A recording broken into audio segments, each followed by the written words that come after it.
Сәлеметсіңдер ме балалар?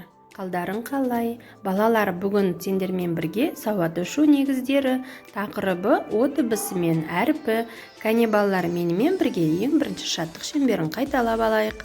Амансың ба алтын күн, амансың ба көк аспан, амансың ба достарым, сендерді көрсем қуанам. Балалар, бүгінгі танысатын дыбысымыз о дыбысы.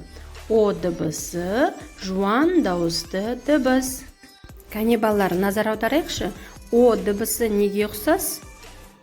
Жарайсыңдар балалар. Енді менімен бірге о дыбысынан басталатын сөздерді қайталаймыз.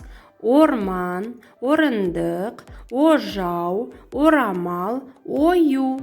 Жарайсыңдар балалар, ата-аналарының көмегімен сауатташу дәптерлерінің 16 бетін ашыңдар.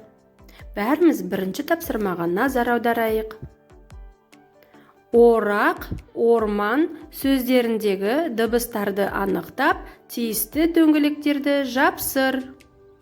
Екінші тапсырма, суреттердегі заттарды ата, сөз дауысты дыбыстан басталса, осы сөздің суретін жанына қызыл, ал дауыссыз дыбыстан басталса, көк дөңгелекті жапсыр. Жарайсыңдар балалар, кәне бәріміз бір сергіп алайық.